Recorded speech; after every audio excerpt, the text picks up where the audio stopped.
Shalom Bapak Ibu. Puji Tuhan untuk berita yang thank you for the message Mark. Terima kasih untuk pesan yang Mark bagikan buat kita pagi hari ini. Tema saya hari ini adalah tentang blueprint Tuhan atas kota. I wanna speak about the God's blueprint amongst the city. Jadi saya undang saudara untuk buka bersama-sama dengan saya Bapak Ibu dalam Ibrani pasal 11. Ibrani pasal 11 ayat 10.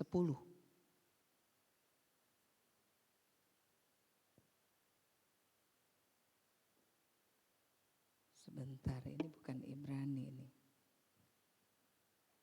Sebab ia menanti-nantikan kota yang mempunyai dasar. Itu ada di mana? Wahyu, coba. Wahyu pasal 11. Sorry. Wahyu pasal 11, boleh tolong ayat 10.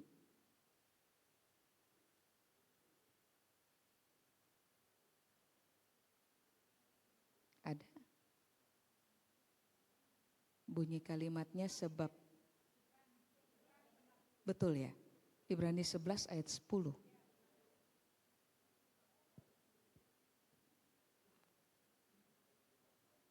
Oh, ini pakai terjemahan baru. Ayatnya betul. Oke. Thank you. Ibrani pasal 11 ayat 10. Saudara sudah dapat? Alkitab bilang sebab ia menanti-nantikan kota yang mempunyai dasar, yang direncanakan dan dibangun oleh Allah. Jelas Alkitab bilang bahwa kota yang direncanakan dan dibangun oleh Allah itu punya dasar. Sudah? Kota itu Alkitab kata Yunani menggunakan kata polis. Polis itu artinya kota, mau ukuran besar mau ukuran kecil bisa. Tapi polis atau kota itu juga berarti tempat tinggal seseorang, kota asal, penduduk suatu kota. Jadi kalau berbicara tentang kota, Alkitab menggarisbawahi mau besar atau kecil, itu kota. Sudah? Tapi yang berikutnya, ini berkaitan dengan tempat asal atau tempat seseorang tinggal. Kota juga, polis sama dengan berkaitan dengan penduduk yang hidup di dalamnya. Jadi kalau kita bicara tentang kota, Bapak Ibu, kita berkaitan dengan terfokus kepada Alkitab mengajar, terfokus kepada bagaimana penduduk di dalamnya dan bagaimana kota ini bisa di-running well, di-running dengan baik.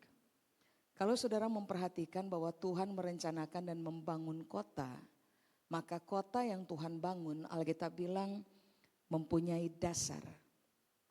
Dasar bahasa Yunani menggunakan kata temelios. Temelios itu artinya adalah ini. Semua kota yang dibangun harus memiliki apa yang disebut dengan, ini menarik sekali, fondasi. Sudah? Fondasi hanya terbentuk dengan cara begini, membangun sistem kebenaran. Karena kata dasar itu berkaitan dengan fondasi, kata dasar juga berkaitan dengan sistem kebenaran. Berarti Alkitab lagi bilang, kalau kita mau berbicara tentang Tuhan punya blueprint berkaitan dengan kota, ini yang kemudian kita perlu mempertimbangkan dengan baik.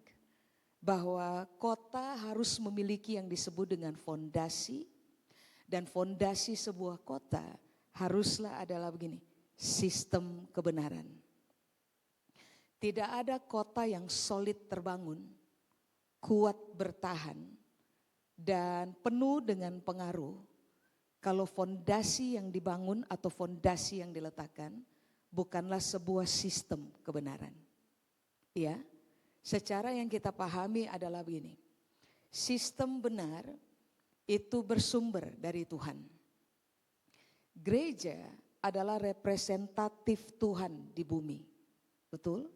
Berarti seharusnya gereja menjadi wakil Tuhan yang terlibat dalam sebuah kota untuk membangun apa yang disebut dengan istilah fondasi yang berkaitan erat dengan sistem kebenaran.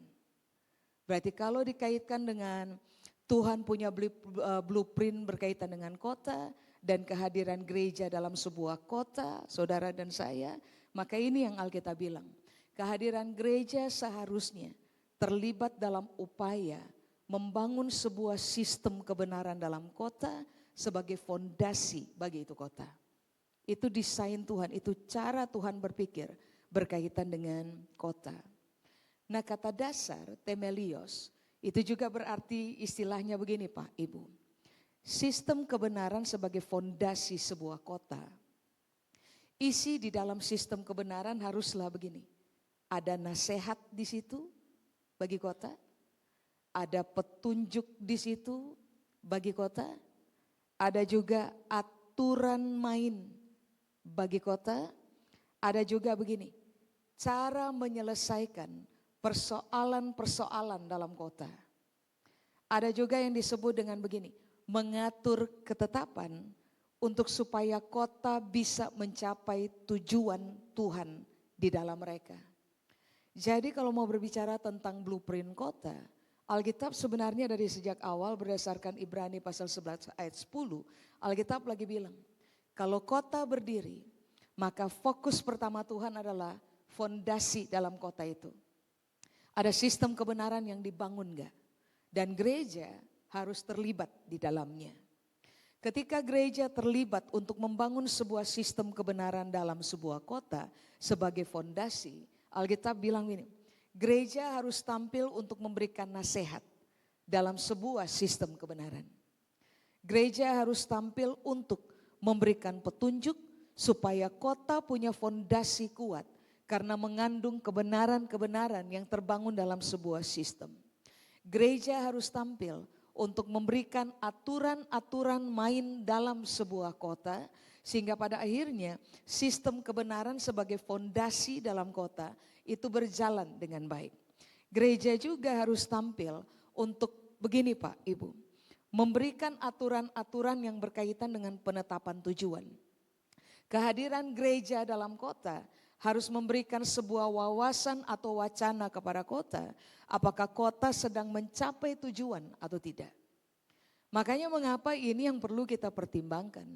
Sejauh mana kita memahami Tuhan punya blueprint tentang kota, maka sejauh itu pula gereja harus terlibat. Saya menyetujui yang tadi Mark bilang, bahwa amanat agung memuridkan bukan sekedar memuridkan orang percaya, tetapi memang gereja dipanggil sampai kepada skup nation, sampai kepada skup bangsa, bahkan termasuk bangsa-bangsa.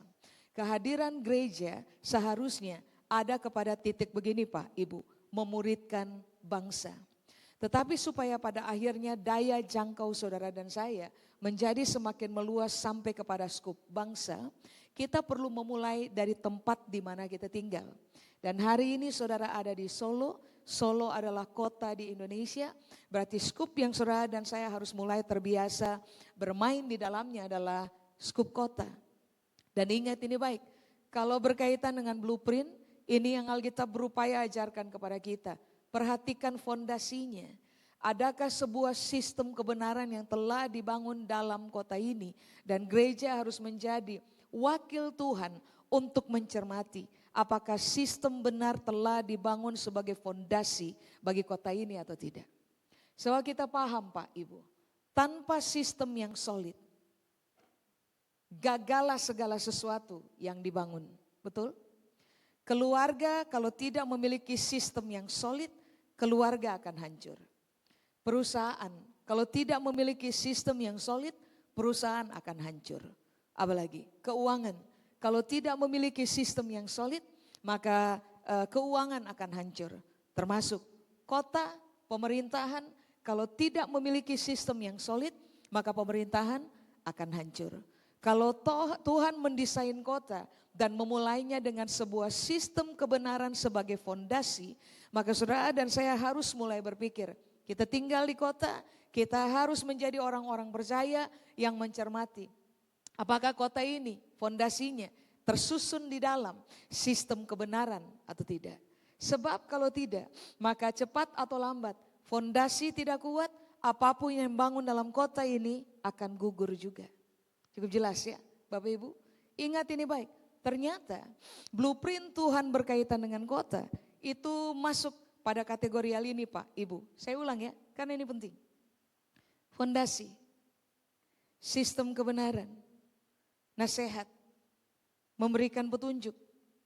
Buatlah aturan-aturan main. Jadilah orang-orang yang terlibat untuk menetapkan sebuah tujuan.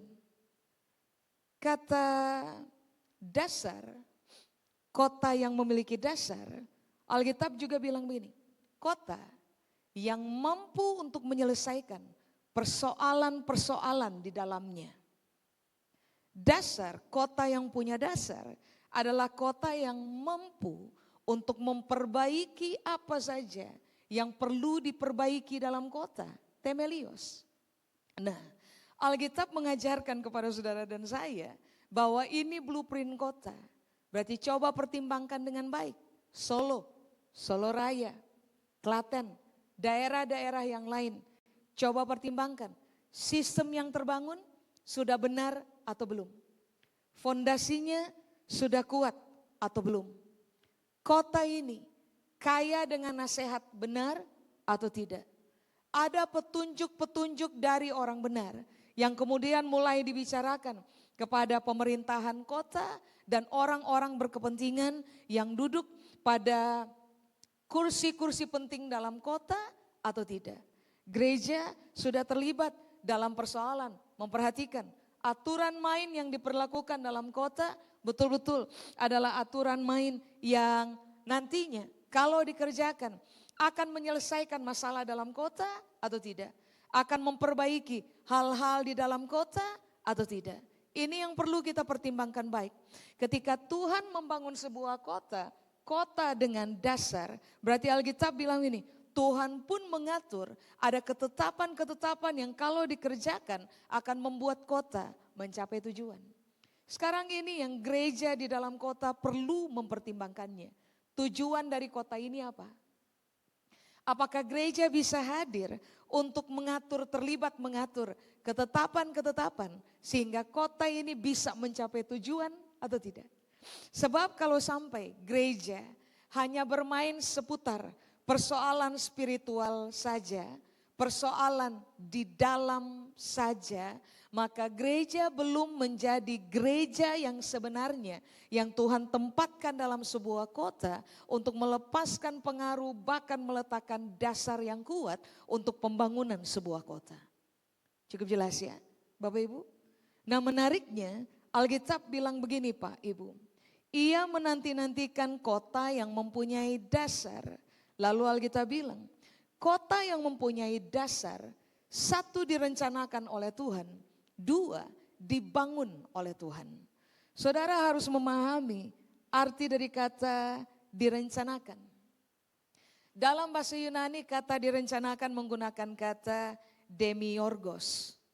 Demiorgos itu artinya adalah begini.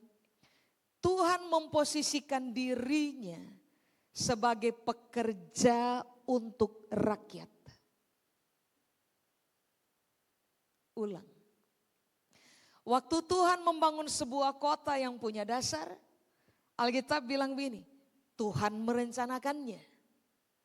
Jadi pada konsep merencanakan, Alkitab dalam terjemahan bahasa Yunani bilang begini, Tuhan memposisikan diri sebagai pekerja untuk rakyat. Itulah sebabnya mengapa ini yang Alkitab bilang. Kalau mau bangun kota, perhatikan sistemnya. Benar atau tidak. Sebagai seorang pekerja bagi rakyat yang terlibat dalam upaya membangun kota, saudara dan saya harus hadir untuk memperhatikan sistem dalam kota, sistem benar enggak? Fondasinya kuat atau tidak? Sebagai pekerja untuk rakyat, Alkitab bilang ini, ada nasihat-nasihat yang kita sampaikan kepada Dewan Kota enggak? Ada petunjuk-petunjuk yang kita arahkan kepada kota enggak? Ada aturan-aturan main yang kita tetapkan. Ada yang disebut dengan penetapan aturan untuk mencapai tujuan dalam kota enggak? Kita hadir sebagai pekerja rakyat di dalam sebuah kota untuk terlibat menyelesaikan atau memperbaiki persoalan dalam kota, enggak? Itu desain Tuhan. Makanya dengarkan ini Pak, Ibu dengan baik. Gereja hadir dalam sebuah kota bukan sekedar untuk menjadi rakyat dalam kota, menjadi kumpulan orang percaya dalam kota. Rupa-rupanya dalam Ibrani pasal 11 Alkitab bilang, waktu Tuhan merencanakan sebuah dasar bagi kota, Dia memposisikan diri, mari saya ulang, sebagai pekerja untuk rakyat. Ketika Tuhan menempatkan gereja dalam kota, harusnya gereja hadir sebagai, kalau boleh saya menggunakan kata ini, gereja harus hadir terlibat bersama-sama dengan Tuhan untuk merencanakan sebuah fondasi bagi kota, sebuah dasar bagi kota. Gereja harus mendedikasikan dirinya sebagai, begini Alkitab bilang, perencana dalam sebuah kota, atau lebih tepatnya Alkitab bilang ini, gereja harus hadir sebagai pekerja untuk rakyat. Halo? Karena saudara dan saya as a church, sebagai gereja, tidak bisa memberikan dampak kepada kota kalau sampai cara berpikir kita nggak berubah. Kita harus memahami Tuhan punya blueprint berkaitan dengan kota. Tuhan menempatkan gereja dalam sebuah kota. Cara berpikir kita harus berselaras dengan apa yang Tuhan pikirkan. Rupa-rupanya kalau berbicara tentang Tuhan, berbicara tentang gereja sebagai representatif Tuhan dalam sebuah kota, saudara dan saya perlu mulai berpikir bahwa tidak cukup bagi kita untuk mengkhotbahkan firman cuma di dalam gedung gereja. Saudara dan saya harus mulai memposisikan diri juga sebagai seorang atau sekelompok orang percaya yang menjadi pekerja bagi rakyat dalam kota. Yang hadir untuk memperhatikan polisi-polisi dalam kota, aturan-aturan main dalam kota. Ini menguntungkan rakyat atau tidak? Amin. Upaya pemerintah kota untuk handling persoalan-persoalan dalam kota. Ada kemajuan untuk menyelesaikan atau tidak? Kalau tidak ada kemajuan untuk menyelesaikan atau memperbaiki, maka gereja sebagai representatif Tuhan dalam sebuah kota harus hadir sebagai pekerja rakyat terlibat untuk upaya memperbaiki atau menyelesaikan persoalan dalam kota. Sejauh itu gereja harus bermain. Kalau kita mau berbicara tentang blueprint Tuhan berkaitan dengan kota, maka gereja harus terlibat dalam blueprint ini, blueprint Tuhan bagi sebuah kota. Amin. Kata direncanakan, bahasa Yunani menggunakan kata demiurgos, itu artinya juga adalah begini. Tuhan bukan sekedar hadir dalam sebuah kota sebagai seorang pekerja untuk rakyat, tapi kata direncanakan, Alkitab bilang ini, Tuhan hadir sebagai seorang pembangun. Kalau gereja menyebut diri sebagai representatif Kristus di bumi, representatif Kristus dalam sebuah kota, maka gereja harus mulai terlibat sebagai pekerja untuk rakyat. Tapi juga Alkitab bilang ini, sebagai orang-orang yang membangun sebuah kota di mana gereja ditempatkan. Itu konsep. Sudah, apa yang Alkitab ajarkan tentang blueprint dalam kota? Berikutnya, apakah yang dimaksud dengan kata Tuhan merencanakan kota supaya kota terbangun di atas dasar yang solid? Satu, Tuhan memposisikan diri sebagai pekerja rakyat, saudara dan saya perlu melakukannya. Dua, Tuhan memposisikan diri sebagai pembangun, saudara dan saya perlu memposisikan diri untuk melakukannya. Tapi ini juga yang Alkitab bilang, direncanakan itu artinya adalah begini. Seseorang yang hadir untuk memproduksi apa saja yang nantinya akan memberikan keuntungan bagi kota.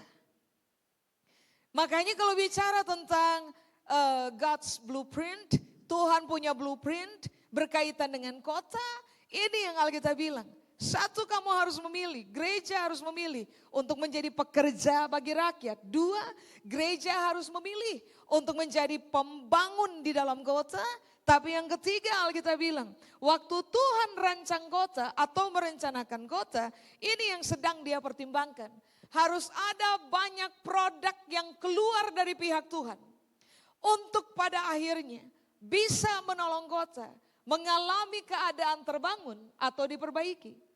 Nah, gereja sebagai representatif Kristus di dalam sebuah kota harusnya hadir dalam upaya begini, untuk memproduksi hal-hal baik yang diperlukan untuk membangun sebuah kota. Gereja harus tampil untuk memproduksi hal-hal baik yang diperlukan untuk upaya begini, memperbaiki sebuah kota. Amin. Makanya coba saudara pertimbangkan, kalau saya tidak salah, saya sudah membahas ini dalam pertemuan kita, kalau saya tidak salah tahun lalu, Pak Andi? Tahun lalu saya membahas tentang Yeremia. Usahakanlah kesejahteraan kota, kemana kamu aku buang. Saya ingat betul, saya pernah bilang kepada saudara, kata buang di situ bukan buang karena saudara dan saya tidak penting. Kata buang di situ bahasa Ibrani menitik beratkan pemahaman begini. Di mana kamu aku letakkan karena ada tujuan di situ. Berarti saudara dan saya tidak mungkin tanpa perencanaan Tuhan buang aja dalam kota. Enggak. Saudara dan saya adalah diletakkan oleh Tuhan dalam sebuah kota dengan sebuah perencanaan. Ini yang Alkitab maksudkan. Saudara dan saya diletakkan oleh Tuhan di dalam sebuah kota. Saya ulang. Untuk menjadi pekerja rakyat, Ibrani bilang. Untuk membangun rakyat dalam kota, Ibrani bilang. Tapi saudara dan saya pun harus hadir dalam sebuah kota untuk Alkitab bilang ini. Memproduksi apa yang baik. Supaya apapun persoalan dalam kota bisa diselesaikan dan kota ada dalam posisi terbangun. Itu blueprint Tuhan berkaitan dengan kota. Dalam kitab Yeremia, kalau saudara recall, saudara berupaya untuk ingat ulang apa yang kita bahas tahun lalu berkaitan dengan statement Yeremia. Usahakanlah kesejahteraan kota di mana kamu aku buang. Kata kesejahteraan di situ bahasa Ibrani menggunakan kata shalom. Masih ingat? Kata shalom bukan sekedar damai sejahtera untuk personal. Sebab kata shalom dalam kata Ibrani, Alkitab bilang begini, usahakan kesejahteraan dalam bidang pendidikan. Usahakan kesejahteraan dalam bidang ekonomi. Usahakan kesejahteraan dalam bidang hukum dan pemerintahan. Usahakan kesejahteraan dalam bidang politik. Usahakan kesejahteraan dalam bidang kesehatan. Itu Alkitab bilang. Makanya kenapa waktu berbicara tentang blueprint Tuhan berkaitan dengan kota, ini yang Alkitab bilang. Kamu hadir dalam kota, kamu harus menjadi orang-orang yang mempertimbangkan. Kota ini dibangun dengan dasar apa? Apakah ada sistem kebenaran yang terbangun dalam sebuah kota? Saudara dan saya perlu mempertimbangkan ulang. Apakah kita hadir dalam kota untuk memberikan nasihat-nasihat berkaitan dengan persoalan hukum, politik, pemerintahan, ekonomi, kesehatan, pendidikan, and so. Apakah kita hadir di situ untuk menjadi penasehat-penasehat bagi kota? Orang-orang yang memberikan petunjuk, orang-orang yang memberikan ketetapan aturan supaya pada akhirnya kota bisa ada pada posisi diperbaiki dan kota bisa ada pada posisi mampu menyelesaikan persoalan-persoalan apa saja yang terletak dalam sebuah kota. Nah, itu blueprint Tuhan. Ibrani mencatatnya. Makanya kemudian ini yang perlu kita pertimbangkan Pak, Ibu. Satu, gereja memposisikan diri sebagai pekerja rakyat atau tidak? Halo? Dua, gereja memposisikan diri sebagai orang yang membangun, kelompok yang membangun atau tidak? Tiga, gereja memposisikan diri sebagai orang yang mengeluarkan produk-produk yang berkaitan dengan yang tadi saya bilang. Nasihat, aturan, ketetapan, fondasi yang kuat. Bagaimana cara memperbaiki persoalan dalam kota. Bagaimana cara membangun sebuah kota. Supaya pada akhirnya rakyat, karena kita pekerja rakyat bisa menikmati sejahtera sebab Alkitab mengajarkannya. Yang tadi saya bilang Yeremia, usahakan kesejahteraan kota. Karena kita pekerja rakyat. Saudara dan saya harus hadir dalam kota untuk memperhatikan rakyat dalam kotanya kita sejahtera pada yang tadi Mark bilang 7 gunung yang ada enggak? Hukum, politik, kekuasaan, sosial, kesehatan, pendidikan dan seterusnya, ekonomi dan seterusnya. Gereja harus hadir untuk mempertimbangkan isu ini Pak Ibu. Sebab apalah fakta, apalah faedahnya. Tuhan memiliki blueprint dalam kota. Tapi kita sebagai representatif Tuhan dalam sebuah kota tidak memahami untuk alasan apa Tuhan membangun sebuah kota. Amin. Kota enggak muncul tiba-tiba Pak Ibu. Kota dirancang. Kota direncanakan. Dan Tuhan bilang gereja harus tampil untuk persoalan ini. Merencanakan kota sebab kita adalah pekerja bagi rakyat. Bukan sekedar main hanya di dalam saja. Kita didesain oleh Tuhan untuk mengeluarkan influence dalam seluruh bidang yang berkaitan dengan pembangunan dalam kota ini. Nah ini pemahaman yang saudara dan saya perlu menggarisbawahinya. Bahkan pada waktu Alkitab mengatakan kata Tuhan merencanakan kota dengan dasar. Yang Alkitab maksudkan adalah begini. Tuhan akan menempatkan gagasan-gagasan, ide berpikir, apalagi kemampuan untuk menghasilkan tindakan yang memberikan keuntungan bagi kota. Tadi saya bilang, kemampuan untuk memproduksi hal-hal yang menguntungkan kota. Bagaimana caranya? Dalam persoalan merencanakan pembangunan kota, ini yang Alkitab bilang. Tuhan akan menempatkan ide, gagasan, kemampuan untuk pada akhirnya kita bisa menghasilkan tindakan-tindakan yang memberkati sebuah kota. Bahkan tahukah saudara, waktu Alkitab bilang, Tuhan membangun kota yang punya dasar dan dia mulai merencanakannya. Alkitab bilang ini, Tuhan memposisikan diri sebagai tukang bangunan dalam sebuah kota. Coba lihat, pekerja rakyat. 2, pembangun. 3, tukang bangunan. Itu dia posisikan berkaitan dengan kota. Kalau sampai gereja ditempatkan oleh Tuhan dalam sebuah kota, kita perlu review ulang Pak Ibu. Meredefinisi siapa kita dan bagaimana, untuk tujuan apa Tuhan menghadirkan kita dalam kota. Kalau mau ditinjau ulang tentang fakta, kita adalah representatif Kristus di bumi atau representatif Tuhan dalam sebuah kota, maka seharusnya saudara dan saya mulai berpikir ulang. Saya bukan sekedar orang rohani yang berkhotbah saja dalam gereja. Saya adalah pekerja bagi rakyat. Amin. Saya bukan sekedar orang rohani yang equipping, memperlengkapi orang percaya dalam gereja. Saya harus menjadi pembangun dalam kota, tukang bangunan dalam kota, duduk dan merancang nasihat, aturan, apalagi cara bermain, sistem benar yang harus terbangun dalam kota supaya pada akhirnya kota ini terbangun dan masalah-masalah dalam kota bisa diperbaiki. Amin. Itu blueprint kota Pak Ibu.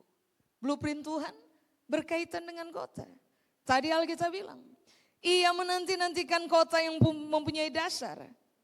Supaya kota yang punya dasar terbangun, Alkitab bilang ini, Tuhan rencanakan, lalu begini, Tuhan membangun.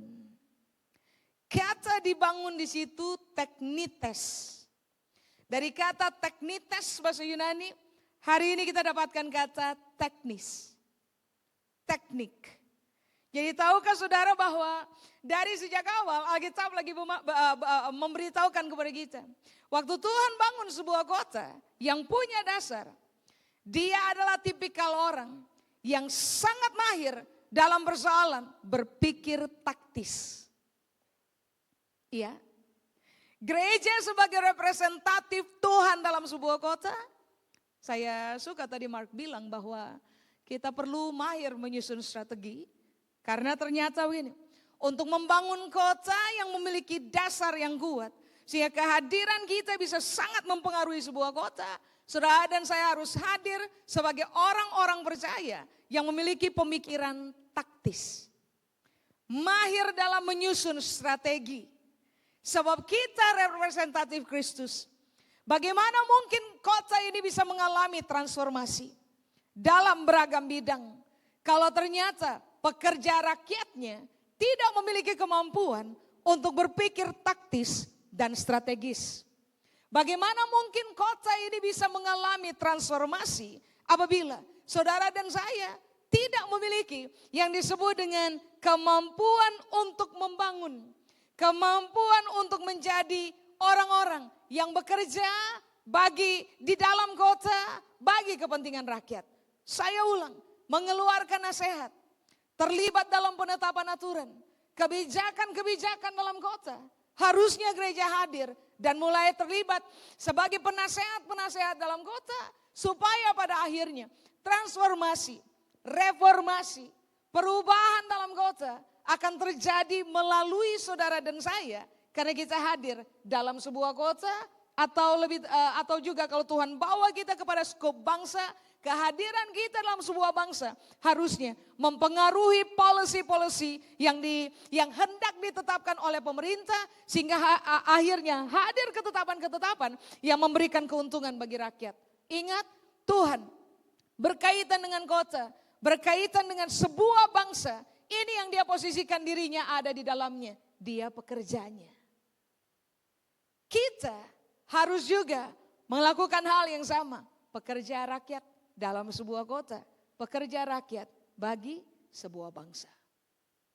Amin. Bagaimana Pak Ibu? Saudara telisiklah ulang. Berkaitan dengan kota. Kota butuh yang disebut dengan keadilan. Kota butuh yang disebut dengan kebenaran. Kota butuh yang disebut dengan harmonisasi. Kota butuh yang disebut dengan kepedulian terhadap orang miskin.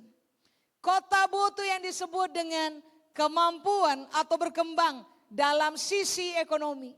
Kota butuh disebut ada pada posisi begini.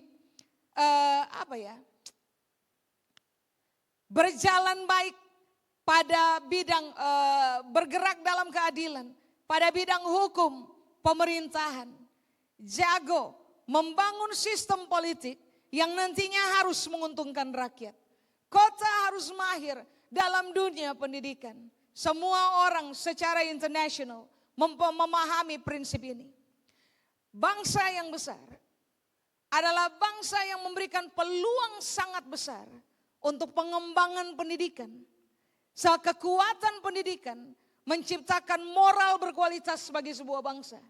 Nah, gereja memiliki kekayaan intelektualitas. Gereja memiliki kekayaan kebenaran. Gereja memiliki kekayaan hikmat. Harusnya gereja hadir dalam sebuah kota dan berbicara. Bukan sekedar berbicara dari firman Pak Ibu. Gereja harus memiliki nasihat yang diambil dari firman Allah. Nasihati kota supaya kota pada akhirnya mempertahankan prinsip ini. Memerintah dengan adil. Sama rasa sama dapat. Rakyat harus menikmati keuntungan akibat kota mengambil keputusan-keputusan penting. Berkaitan dengan rakyat dalam kota. Pada seluruh aspek kehidupan rakyat. Nah, untuk tujuan ini kita harus terlibat. Kalau bicara tentang blueprint Tuhan, ini blueprint Tuhan bagi kota. Amin. Sekarang coba pertimbangkan baik Pak, Ibu. Pertimbangkan dengan baik. Saudara dan saya tidak hadir secara kebetulan. Saudara dan saya dari kecil sekolah, bukan? Kita dipercaya oleh Tuhan untuk ambil major tertentu, bidang-bidang tertentu. Iya. Semua orang yang adalah orang percaya yang berkumpul dalam gereja as a community, sebagai komunitas orang percaya, pasti memiliki keahlian di bidangnya, pasti memiliki ilmu di dalam hidupnya kita. Sebagai orang percaya yang memahami kebenaran dengan semua bentuk keilmuan yang Tuhan percayakan kepada kita. Saya ulang, di bidang ekonomi, finance, keuangan, di bidang politik, hukum, pemerintahan, di bidang kesehatan sosial, apalagi di bidang apa saja yang berkaitan dengan kita punya kota, terlibatlah sebagai pekerja dalam kota. Amin. Hadirlah di situ. Jadilah orang-orang yang brilian di bidangnya, yang nantinya akan dipanggil oleh kota. Gereja harus sangat brilian, sehingga pada akhirnya gereja akan dipanggil oleh kota sebagai penasehat kota. Makanya gereja bertanggung jawab secara organisasi untuk melahirkan lebih banyak orang percaya yang expert di bidangnya. Amin. Bukan sekedar suruh orang percaya untuk, bukan sekedar begini Pak Ibu.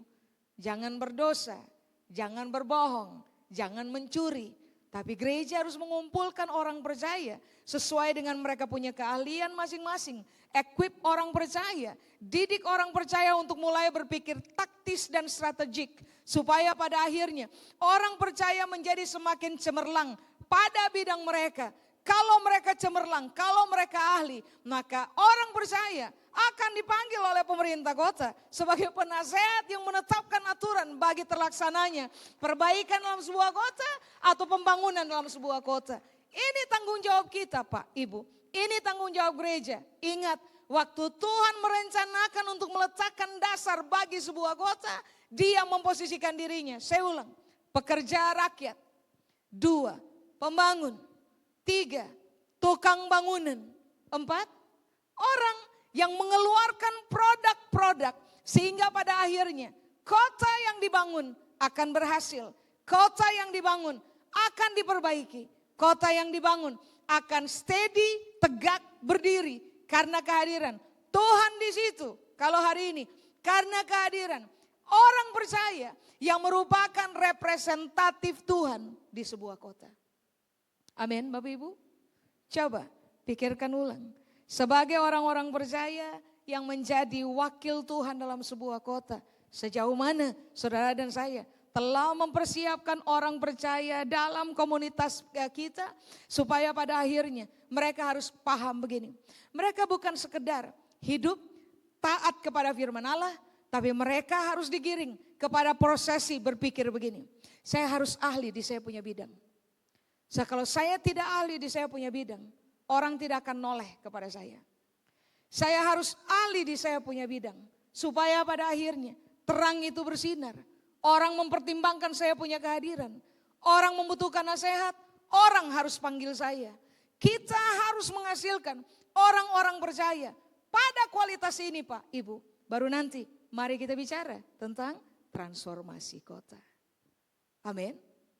Sudah? Saya selesai. Saya berpikir saudara perlu duduk dan merenungkan ulang. Hari ini saya cuma mengaku sebagai pekerja dalam kerajaan atau saya juga mengaku sebagai pekerja bagi rakyat. Itu saudara perlu pertimbangkan. Amin. Saya selesai. Tuhan Yesus memberkati.